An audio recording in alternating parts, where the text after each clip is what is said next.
श्री रामचरितमानस की बड़ी प्रसिद्ध पंक्ति है। श्री तुलसीदास जी महाराज कहते हैं, जो जानने वाले हैं वे जान लें, श्री राम जी को केवल प्रेम प्रिय है। केवल राम कृपा तस नहीं करहीं, जस निस केवल प्रेम।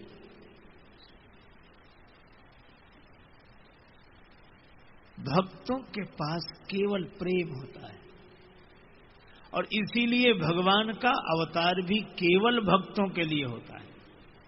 सो केवल भक्तन हित लागी, परम कृपालु प्रणत अनुरागी। भक्तों के लिए भगवान विभिन्न रूप धारण करके प्रकट होते हैं। एक बार किसी ने कहा कि श्री राम जी वनवासी क्यों बने? लोगों ने अलग अलग उत्तर दिए। उत्तर बड़े महत्वपूर्ण थे, पर एक भक्त ने बड़ी सुंदर बात कही। दशानन के वध के लिए भगवान वन में नहीं गए। जाते तो सेना साथ लेकर जाते। 10 कंध के मारन को चतुरंगिनी शक्तिमती नृपता होती खासी। ऋषि मुनियों के सत्कार के लिए यदि वन जाते तो ऋषियों मुनि के सत्कारण को बहुयज्ञ विधान होते सुखदासी। तरह तरह के यज्ञों का आयोजन करके महापुरुषों को आमंत्रित करके उनका अभिनंदन करते, और फिर श्री भरत ऐसे महात्मा का भाव रखकर भगवान श्री अवध आ जाते। मन राखते बंधु भरत को ओसी, घरे फिर जाते प्रजा के उपासी। फिर बन गए क्यों? उस भक्त ने पुलकित होते हुए कहा, शबरी बनवासिनी होती न जो, प्रभु राम हु ना बनते बनवासी। शबरी माता के लिए भगवान बनवासी बनते, केवट के लिए भगवान बनवासी बनते, यह प्रतीक्षा कर रहे हैं। भगवान कभी तो कृपा करेंगे। हमारे परम वंदनीय पूज्यपाद श्री बिंदु जी महाराज का बड़ा प्रसिद्ध पद है, यदि नाथ का नाम दया निधि है तो दया भी करेंगे कभी न कभी। अघहारी हरि दुखिया जन के दुख क्लेश हरेंगे कभी न कभी। जिस रूप की शोभा सुहावनी है, जो छटा अतिशय मन भावनी है, उसी रूप सुधा से स्नेहियों के दृग प्याले भरेंगे कभी न कभी।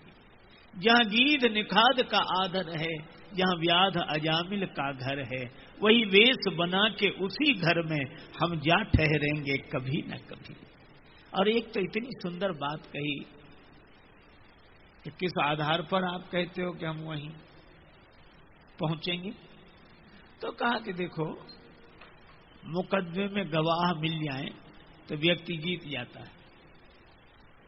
तो हमारे पास गवाह बहुत अच्छे हैं।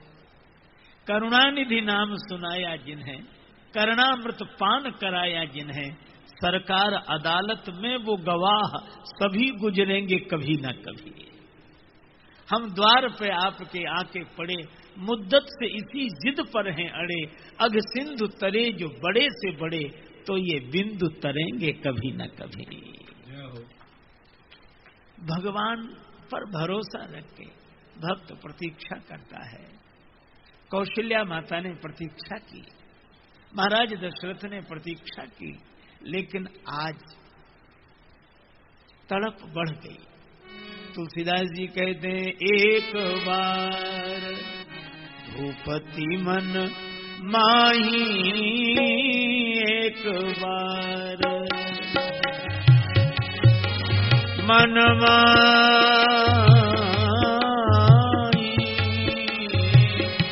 एक बार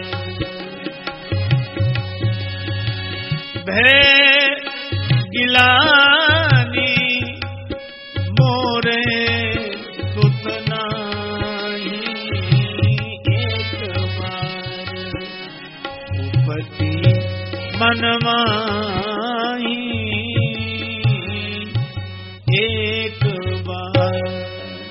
एक बार ग्लानि, मेरे कोई पुत्र नहीं, अच्छा देखो, भगवान नहीं मिले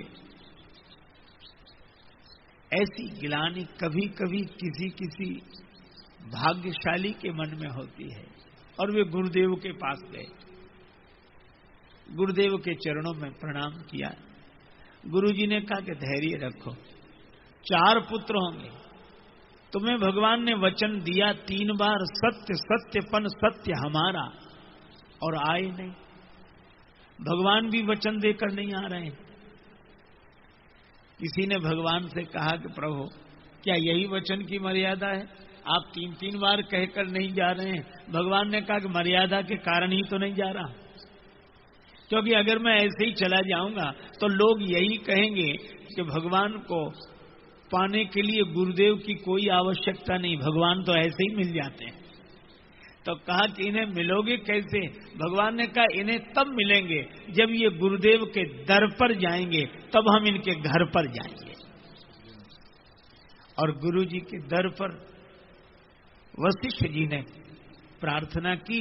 गुरु जी ने कहा कि धैर्य रखो महाराज, चौथापन आ गया। गुरुदेव ने कहा अगर चौथेपन तक तुमने प्रतीक्षा की है तो मेरा आशीर्वाद है तो भगवान भी 4 रूपों में तुम्हारे यहां आएंगे। धरऊ धीर हुई हैं सुत चारी। गुरुदेव मुझे क्या करना पड़ेगा? अरे अब तुम्हें कुछ नहीं करना पड़ेगा, अब तो जो करना है सो मुझे करना है। फिर तुम तो घर बैठो, और घर बैठे तुम्हें भगवान मिल जाएंगे। श्रृंगी ऋषि को गुरुदेव वशिष्ठ जी ही बुलाते हैं, यज्ञ भी कराते हैं, और अग्निदेव प्रकट हुए खीर का प्रसाद लेकर। यह विबाटी देव कृप जाई, यह विबाटी देव, यह विबाटी देव, जथा जोग जेहि भाग बनाए, यह विबाटी देव, हवि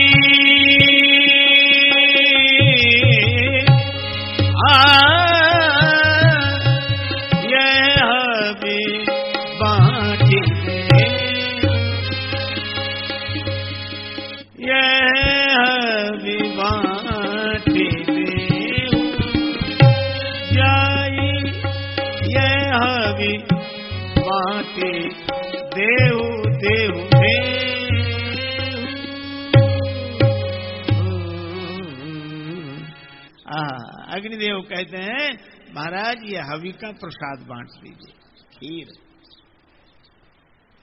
दशरथ जी बड़े प्रसन्न हुए। अच्छा देखो कितनी अद्भुत बात है, खीर से भगवान प्रकट हुए।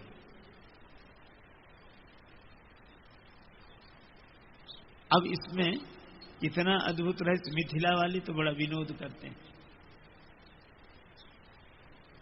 इनके यहां तो खीर से। मिथिला की एक सखी ने विनोद करते हुए कहा कि लाल जी आपके जन्म की कथा बड़ी विचित्र है। यज्ञ होता है, अग्निदेव प्रकट होते हैं, खीर का प्रसाद, उसी से आपका जन्म हुआ। लक्ष्मण जी ने कहा कि वो तो ठीक है कि हम लोगों का इस तरह जन्म हुआ, पर मिथिला में तो इसकी भी जरूरत नहीं। जिसके संतान नहीं होती अपना फावड़ा और टोकनी लेकर जाता है, जमीन खोद कर ले आता है। तुमरे तो मही से सब उपजत अस हमरे नहीं मिलती। तो विनोद की बात है। इस पर हमारे परम वंदनीय पूज्यपाद श्री मामा जी भक्तमाली जी महाराज श्रीमन वो कहा करते थे कि हाँ ये तो ठीक है, लेकिन या में प्रबल पक्ष मिथिला को लखौ उभय परिपाटी, या में प्रबल पक्ष मिथिला को लखौ उभय परिपाटी, काम करे जो खीर अवध की सो मिथिला की माटी। अयोध्या की खीर जो काम करती वो मिथिला की मिट्टी। बड़ा अच्छा, बहुत सुंदर भाव। पर मैंने एक बार उनसे निवेदन किया, हमने कहा इस पर हम भी एक बात कहें। बोलो कहो कहो। ऐसे विनोद करे तो हमने कहा कि देखो, या में प्रबल पक्ष आपने कहा मिथिला का है, पर या में महिमा अवधपुरी की, मिथिला की कमजोरी। बोले कैसे? हमने कहा खीर ते प्रगटे चारी, मृत्तिका ते भई एक किशोरी। तो हंसने लगे, विनोद की बात है, पर ये खीर से भगवान प्रकट हो रहे हैं, यह एक अद्भुत रहस्य है, बड़ा बढ़िया। देखो खीर में भी तीन, हमारे यहाँ तीन की बड़ी महिमा है। खीर में भी तीन चीजें मिलती और संयोग ये देखो तीनों सफेद, दूध, चावल और चीनी। दूध भी सफेद, चावल भी सफेद और चीनी भी सफेद। अच्छा, ये तीनों का सम्मिश्रण। अच्छा, ये दूध क्या है? अगर विचार करें तो संत हंस गुण गाई पय परिहर बारी विकार। सार है दूध और उसमें जो पानी मिला हुआ सार है, तो सारग्राही हंस उस दूध को ग्रहण करके जल को छोड़ देता है। तो यह ज्ञान का रूप है दूध, पर शुद्ध दूध अर्थात शुद्ध ज्ञान की निष्ठा। पर ऐसा नहीं कि दूध शुद्ध न हो। एक बार एक दूध बेचने वाला आया तो लोगों ने कहा आज बड़ी देर से आए।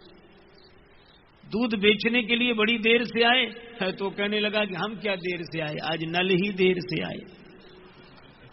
जब नल आए, जल मिलाए, तब। ऐसा नहीं, दूध शुद्ध दूध, और शुद्ध दूध यह ज्ञान की पवित्र निष्ठा। अच्छा भाई, और चावल ये जैसा बोया वैसे ही फसल उगी, वैसे ही काटा। कर्म की परंपरा, जैसा कर रहे हैं वैसे ही भोगेंगे निश्चित रूप से।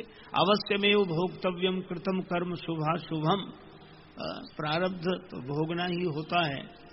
एक राहगीर अपने रास्ते से जा रहा था अकेला। उसने देखा कि सड़क के किनारे आम के फलों का बगीचा लगा है। फलों का मौसम था, फल लगे थे, और उसने देखा कि बगीचे में रक्षक तो कोई है नहीं। तो उसके मन में आम खाने की इच्छा हुई। अब आप विचार करना, फल देखा आंखों ने। अब आंख फल देखा तो सकती है, पर आंख पेड़ के पास चलकर जा तो नहीं सकती। तो देखा आंखों ने, अब गए पांव। अच्छा, पांव फल तोड़ नहीं सकते, फल तोड़ा हाथों ने। अच्छा, हाथ फल तोड़ने तो हाथों को स्वाद मिलेगा कि फल खट्टा है कि मीठा? जिसने देखा वो गया नहीं, जो गया उसने फल तोड़ा नहीं। देखा आंखों ने, गए पांव, फल तोड़ा हाथ ने, और अद्भुत बात, जिसने फल तोड़ा उसने चखा नहीं। हाथों को स्वाद नहीं मिलता कि फल खट्टा है कि मीठा। तोड़ा हाथ ने, चखा रसना ने, और अद्भुत बात, जिसने चखा उसने रखा नहीं, रखा पेट ने। देखा आंख ने, गए पांव, फल तोड़ा हाथ ने, चखा रसना ने, रखा पेट ने। इतने में बगीचे का माली आ गया। चोरी से फल तोड़कर खाते हुए देखा, दबे पांव आया डंडा लेकर, और 2-4 डंडे पीठ में जमा दिए। अब आप बताओ, बेचारी पीठ की क्या गलती है? वो न लेने में न देने में। आंख ने देखा, पांव गए, हाथ ने फल तोड़ा, चखा रसना ने, रखा पेट ने, और पिटे पीठ। एक सज्जन एक महात्मा से कह रहे थे कि महाराज ये बात तो समझ में नहीं आई, कोई गलती करे किसी को सजा मिले, और करे अपराध को और पाओ फल भोग, अति विचित्र भगवंत गति को जग जाने जो। ये तो बात समझ में नहीं आई। महात्मा मुस्कुराए। उन्होंने कहा तुम्हारे प्रश्न का उत्तर इसी कहानी में है। कैसे? अच्छा, पीठ पे डंडे की चोट लगी, हाँ। दर्द हुआ, हाँ। अच्छा, तो दर्द होने पर रोया कौन? आंसू कहां से निकले? तो आंसू तो आंख से ही निकले। तो कहा चाहे जितने घुमावदार ढंग से मिले, पर अंत में फल उसी को मिलेगा जिसका कार्य है। क्योंकि सबसे पहले आम देखा आंख नहीं था, आंख ने देखा तो आंख को ही मिला, रोना आंख को ही पड़ा। तो यह कर्म की बड़ी विचित्र परंपरा है ना? कि ये तो निश्चित रूप से तो ये कर्म जैसा कर किया वैसा मिला, जैसा बोया वैसा फल के रूप में आया। तो ये चावल कर्म का प्रतिनिधित्व करता है, कर्म की शुद्ध निष्ठा, धर्म की शुद्ध निष्ठा। अच्छा, लेकिन एक बात है, कितना ही पवित्र कर्म हो और कितना ही पवित्र ज्ञान हो, नहीं ज्ञानेन सदृशम पवित्रमिह विद्यते, नहीं कजु पावन ज्ञान समाना। ज्ञान पवित्र है, ठीक है, कर्म भी पवित्र है, व्यक्ति को पवित्र करता है। लेकिन एक बात है, कितना ही ज्ञान पवित्र हो, कितना ही कर्म पवित्र हो, लेकिन जब तक इसमें भगवान की भक्ति न मिले तब तक मिठास नहीं आती, जीवन भी मीठा नहीं होता। पवित्र ज्ञान होने पर भी और पवित्र कर्म होने पर भी। तो ये मिठास क्या है? श्री तुलसीदास जी कहते हैं, भगति मधुरता जाए, ये शर्करा, और यह मीठा कर देती है ज्ञान को भी कर्म को भी। और यह शर्करा भगवान की भक्ति है, यह भी श्वेत। और कितना अद्भुत संकेत कि तीनों शुद्ध और तीनों पवित्र और तीनों की निष्ठा मिली हुई हो, ज्ञान भी हो, कर्म भी हो, भक्ति भी हो। अच्छा, तीनों मिल कब सकते हैं? जब तीनों का संबंध भगवान से हो, अभिमान से ना हो। अभिमान से होने पर तो हम एक एक के पक्ष में हो जाएंगे और उसके लिए ही सारे तर्क देंगे। लेकिन जब ये भगवान से जुड़ जाती हैं भावनाएं, निष्ठाएं, हमारे सिद्धांत, तो ये तीनों मिल जाते हैं। अच्छा, तीनों का मिल जाना क्या खीर बन जाना है? नहीं भाई, फिर अग्नि में तपे और अग्नि तपाकर इसको परिपक्व कर देती है, तब खीर बन जाती है। और यहां तो स्वयं अग्निदेव ने प्रकट होकर खीर का प्रसाद दिया। तो यह तीनों की परिपक्व निष्ठा से बनी हुई जो खीर है, और कितना सुंदर संकेत है कि इन तीनों को इस रूप में, खीर के रूप में कोई अपने भीतर उतार लेता है, उसी के भीतर से भगवान प्रकट हो जाते हैं। यह मानव संकेत है, खीर से भगवान प्रकट हुए। अच्छा, एक अद्भुत बात, जैसे खीर में तीन, इसी तरह माताएं भी तीन। और दशरथ जी से कहा, यह भी बाटी देहु नृप जाई, यह भी बाटी देहु नृप जाई।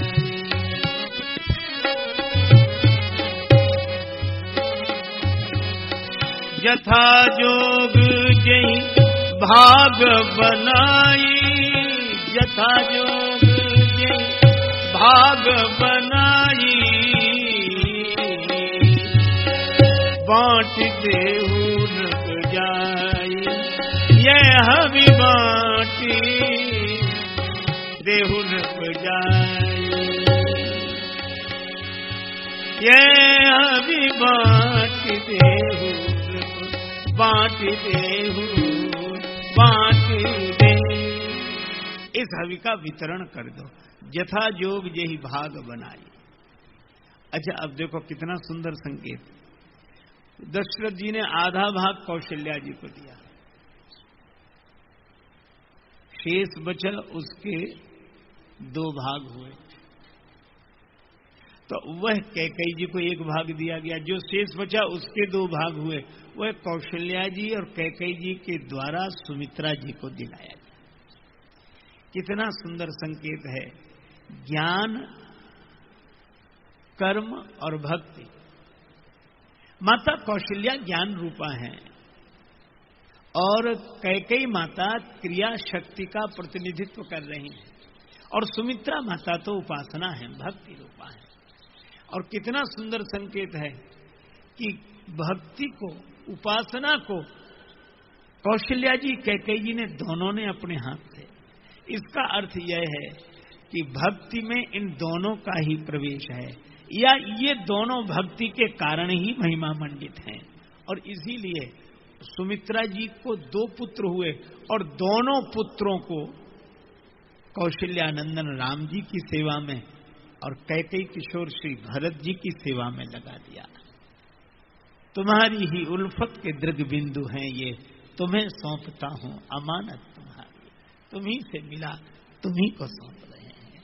यह भक्ति का भाव मेरा कुछ नहीं, आपका है, आपने दिया, आपको समर्पित है। और एक सज्जन कहने लगे सो बात नहीं। हमने कहा फिर? कहा आप अपने तरह से सोचते हो पर ये बात नहीं है। हमने कहा फिर? कहा कि सुमित्रा माता बड़ी चतुरा थी, वो जानती थी कि अयोध्या के इतने बड़े राज्य का बंटवारा दो के बीच में होगा, या तो कौशल्यानंदन श्री राम राजा बनेंगे या कैकेयी किशोर श्री भरत जी, दो के बीच में ही बंटवारा होगा। तो दोनों के पीछे अपना एक एक बेटा चिपका दिया कि चाहे ये राजा बने चाहे वो राजा बने, हमारा कोई ना कोई बेटा तो सत्ता में बना ही रहेगा। हमने कहा कि आप इस युग में ऐसा सोचते हैं तो कोई आश्चर्य नहीं, युग ही ऐसा है जहां सत्ता ही सत्य प्रतीत होती हो। एक महात्मा ने कहा, क्षणभंगुर जीवन की कलिका कल्परात को जाने खिली न खिली, मलया चल की सुशीतल मंद सुगंध समीर मिली न मिली, मम शत्रु कुठार लिए फिरता तन नम्र से चोट, कलिकाल कुठार लिए फिरता तन नम्र से चोट झिली न झिली, जपले हरि नाम हरि रसना फिर अंत समय में हिली न हिली। ये श्री नम्र जी का ये पद है। जी वाह वाह वाह। पूज्यपाद श्री बिंदु जी महाराज के शिष्य थे श्री नम्र जी, उनका ये शब्द है। तो उन महात्मा जी ने कहा कि जपले हरि नाम हरि रसना फिर अंत समय में हिली न हिली। तो एक सज्जन खड़े हो गए, कहने लगे महाराज विचार हमारे भी आपसे मिलते जुलते हैं, थोड़ा ही अंतर है। तो कहा क्या? बोले आप कहते क्षणभंगुर जीवन की कलिका, हम कहते हैं क्षणभंगुर पुष्प कली पद की। क्षणभंगुर पुष्प कली पद की 5 वर्ष में जाने खिली न खिली, मत के बहुबाढ़ रहे मंगता जनता इस ओर हिली न हिली, और मम शत्रु कुठार लिए फिरता मुझसे वह चोट झिली न झिली। तो फिर फैसला क्या है? नित नोट घसीट भरो घर में, फिर से यह सीट मिली न मिली। तो जहां ऐसा सोच हो उस वातावरण में कोई सुमित्रा माता के लिए ऐसी बात सोच ले तो क्या आश्चर्य है। सुमित्रा माता साक्षात भक्ति भावना का प्रतिनिधित्व करती हैं, समर्पण की सीख देती हैं, जिससे मिला उसे समर्पित। और भगवान इसी प्रेम के कारण आए और भगवान के प्रकट होने का अवसर आया। सब देवता आए, देवता प्रार्थना करके गए, तब भगवान प्रकट हुए। प्रेम ते प्रगट हो ही मैं जाना, राम ही केवल प्रेम प्यारा। माता कौशल्या प्रतीक्षा कर रही हैं। भय प्रगट कृपाला दीन दयाला, कौशल्या हितकारी।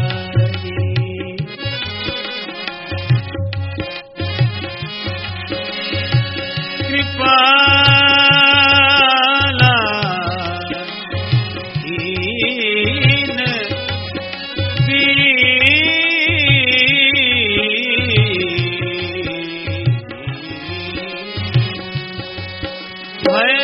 प्रगट कृपाला दीन दयाला, कौशल्या हितकारी, कौशल्या हितकारी। भगवान प्रकट हुए और लिखा क्या?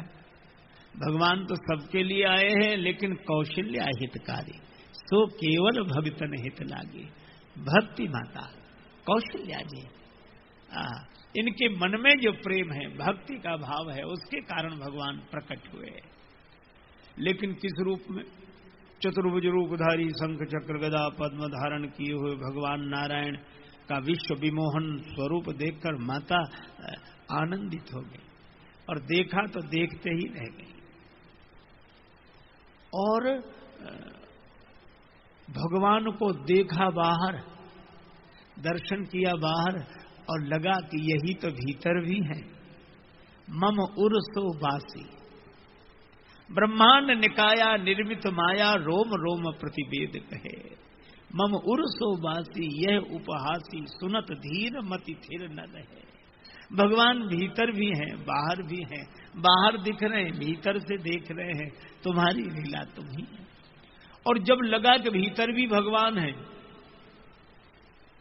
तो माता समाधिस्थ होने लगी।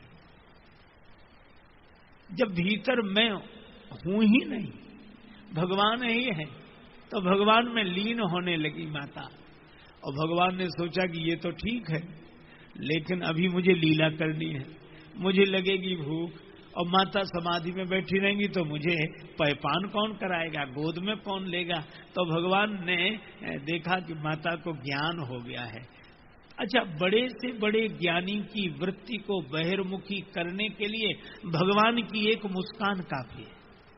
एक मुस्कान, लखी जिन लाल की मुस्कान, तिनई बिसरी वेद विधि जप योग पूजा ज्ञान।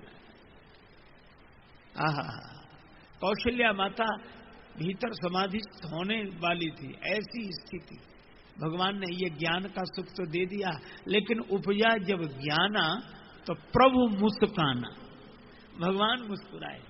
और भगवान की मुस्कान ही माया है, माया हास, और भगवान मुस्कुराए। आहा, और जैसे ही मुस्कुराए, क्यों? क्योंकि चरित्र बहुत विधि कीन चहे। भगवान चरित्र करना चाहते हैं और माता समाधिस्थ हो रही हैं। तो जैसे ही यह हुआ तो अब कौशल्या जी नहीं बोली, अब कौन बोला? अब माता पुनि बोली। अब माता बोल रही। यही भगवान अपने संकल्प से भक्त के मन में भाव की सृष्टि कर देते हैं, संबंध भगवान जोड़ लेते हैं। माता पुनि बोली, माता बोली। तो अभी जो ज्ञान उत्पन्न हुआ था वो सोमति डोली, वह मति हिल गई, डोल गई। अच्छा, तो अब क्या बोली? तजहु तात यह रूपा। हे पुत्र, इस रूप का त्याग करो। क्यों? भगवान ने कहा मैंने वादा किया था कि मैं आऊंगा तो आ गया। कौशल्या माता ने कहा आ तो गए, पर जैसे आना चाहिए था वैसे नहीं आए। पुत्र रूप में आना चाहिए। अब आपको इस रूप में देखकर कौन भरोसा करेगा कि ये कौशल्या माता का बेटा है? ये किशोर अवस्था, 4 भुजाएं, शंख चक्र गदा पद्म। भगवान ने कहा तो ठीक है, क्या करें माता हम? कौशल्या माता बोली आप छोटे बन जाओ, बस राम ही केवल प्रेम प्यारा। भक्त ने कहा तो भगवान से बड़ा और कौन होगा, लेकिन भगवान तुरंत छोटे बन गए। और छोटे बनकर भगवान मुस्कुराने लगे कि मैया अब तो प्रसन्न हो, मैं छोटा सा बालक बन गया। कौशल्या जी बोली बन तो गए, लेकिन अब क्या? का जन्म लेते ही बालक को रोना चाहिए। अगर बालक रोए नहीं तो लगता नहीं है कि बालक है। बाल लीला तो होनी चाहिए, रोना ही चाहिए।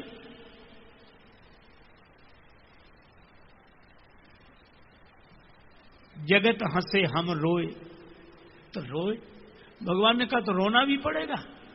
कौशल्या जी बोली हाँ, बालक बने हो तो रो। भगवान ने कहा हम पर कौन सी आपत्ति आई है जो रोएं? हम पर तो कोई आपत्ति आई नहीं। कौशल्या माता ने कहा कि प्रभु, अपने पर आपत्ति आती है तो सभी रोते हैं, एक आप ही तो ऐसे हैं कि आपत्ति दूसरे पर आती है और आंसू आपकी आंखों में होते हैं। इसीलिए भक्तों पर कृपा करके आंसू बहा लें। भक्तों ने रो रो कर आपको बुलाया और अब आप रो रो कर अपने भक्तों को बुलाइए। इसीलिए लिखा सुनि शिशु रुदन परम प्रिय बानी, संभ्रम चली आई सब रानी। और भगवान ने कहा ऐसी बात है तो मैं बुलाता। सुनि बचन सुजाना रोदन ठाना, बचन सुजाना, बचन सुजाना, बचन सुजाना।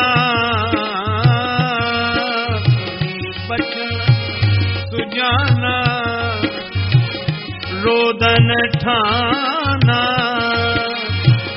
होए बालक सुरभूपा, होए बालक सुरभूपा, होए बालक सुरभूपा। भगवान ने रोने की ठान ली, रोते ही जा रहे। कौशल्या माता ने कहा बस बस बस बस, ज्यादा मत रोइए। आप लोग बीच में से जाना बंद। भगवान ने रोने की ठान ली, कौशल्या माता ने कहा कि ज्यादा मत रोइए। भगवान ने कहा कि पूर्ण में तो सब कुछ पूर्ण ही होगा, और आगे भी बहुत रोना है, तो अभी से अभ्यास कर रहे हैं, क्योंकि सबका रोना हमको ही तो रोना है, सबका रोना हमको ही रोना है। होए बालक स्वरूपा, भगवान रो रहे। तुलसीदास जी से किसी ने कहा कि बाबा हम लोग क्या करें, हम भी भगवान के सुर में सुर मिला के रोएं। हम तो प्रतीक्षा कर रहे थे कि भगवान आएंगे तो हमारा रोना बंद होगा, भगवान तो स्वयं रोते चले आए। तुलसीदास जी बोले अरे बाबले, तुम्हें रोने से फुर्सत कब थी, ये तो तुम्हारा रोना भगवान ने स्वीकार कर लिया है।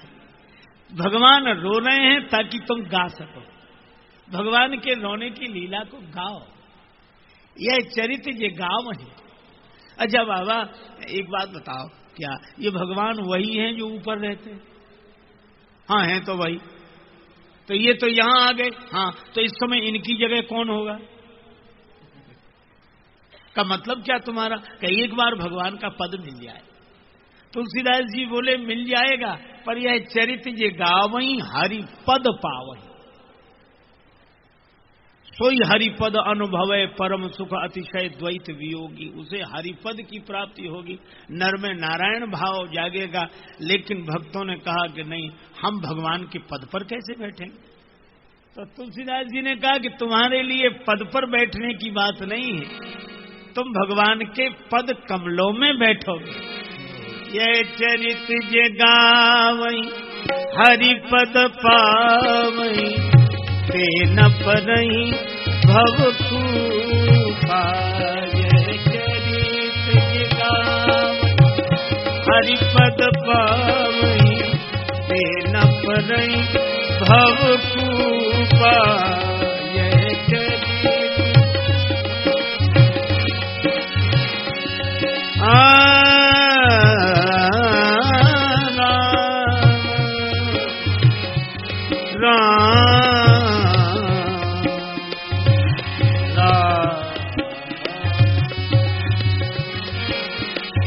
चरित्र जे गावई, चरित्र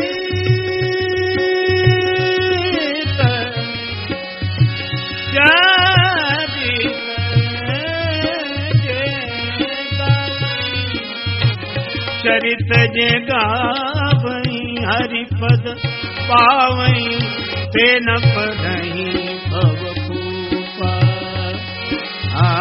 ते न पढ़ई भव खूब, पढ़ई भव खूब, पढ़ई।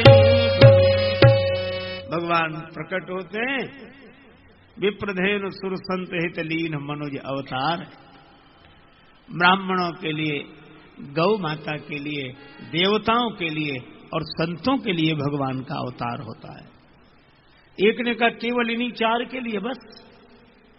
अरे हमने कहा भगवान सारे संसार का भला करने के लिए आते हैं, भक्तों का भला करने के लिए आते हैं, पर इन चार के माध्यम से, ताकि चार पुरुषार्थ हम लोग प्राप्त कर सकें, धर्म अर्थ काम और मोक्ष। ब्राह्मणों की कृपा से जीवन धर्ममय होता है, धर्म जीवन में उतरेगा ब्राह्मणों की कृपा से, और अर्थ जीवन में आएगा गौ माता की सेवा से। कामनाओं की पूर्ति होगी देवताओं के द्वारा। गीता में भगवान श्री कृष्ण कहते हैं कि ब्रह्मा जी ने कहा कि तुम यज्ञ के द्वारा देवताओं को प्रसन्न करो, फिर यज्ञ से प्रसन्न हुए देवता तुम्हारी कामनाएं पूरी करेंगे, और संत के द्वारा मोक्ष की प्राप्ति होती है। तो धर्म अर्थ काम मोक्ष ये चारों मिल सकें, इसलिए भगवान इन चारों की स्थापना करते हैं। विप्र धन तेन सुर संत हित लीन मनुज अवतार। और 4 पुत्रों का जन्म हुआ। श्री राम, श्री भरत, श्री लक्ष्मण, श्री शत्रुघ्न। प्रेम के कारण एक ने कहा, पाए शुभ समाचार नृप के कुमार भये, औधपुर वासी मन फूले ना समाये हैं। आए अनुराग भरे भूप को बधाई देन, नाये नाये शीस तिन वचन सुनाए हैं। धन्य भूपाल मणि राजेश रघुवंश धन्य, धन्य धन्य जननी सपूत जिन जाए हैं। जीवन को फल पायो अवध निवास ने, चौथे पन भूपति ने 4 फल पाए हैं। अब ये एक भजन बोलते हुए फिर विराम। 4 4 4 4 प्रगटे ललनवा, 4 4 प्रगटे ललनवा, भवनवा में बाजे भजनवा। 4 4 प्रगटे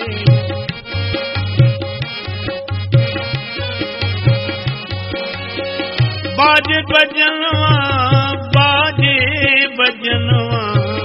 4 4 प्रगटे ललनवा, भवनवा में बाजे भजनवा। 4 4 प्रगटे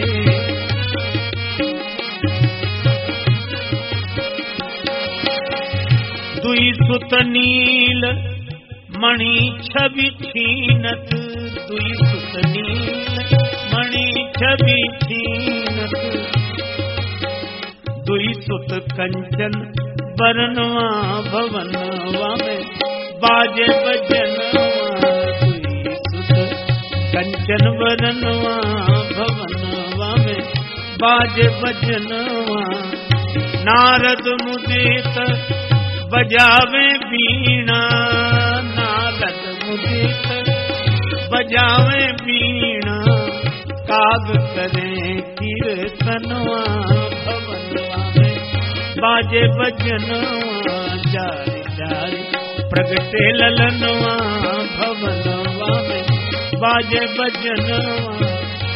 नारद जी की बीणा बजी और काग सुन जी का गीत, तो कोई नाचने लगा। तन सुधि भूल मगन होए नाचत, तन सुधि भूल मगन होए नाचत। तन सुधि भूल मगन होए नाचत, सहल सुता के सजनवा, भवनवा में बाजे भजनवा। सुता के सजनवा, भवनवा में बाजे भजनवा। सखी बनी नाचन लागे सिद्ध मुनि, सखी बनी नाचन लागे सिद्ध मुनि। बस में रहा नहीं मनवा, भवनवा में बाजे भजनवा। 4 4 प्रगटे ललनवा, भवनवा में बाजे भजनवा। जन राजेश बधैया गावे, जन राजेश बधैया गावे। पावे प्रभु दर्शनवा, भवनवा में बाजे भजनवा। 4 4 प्रगटे ललनवा, भवनवा में बाजे भजनवा। 4 4 प्रगटे ललनवा, भवनवा में बाजे भजनवा। भवनवा में बाजे भजनवा। राम ही केवल प्रेम प्यारा, राम केवल प्रेम प्यारा। जान ले जो जाने हारा, जान ले जो जय सिया राम, जय जय सिया राम, जय सिया राम,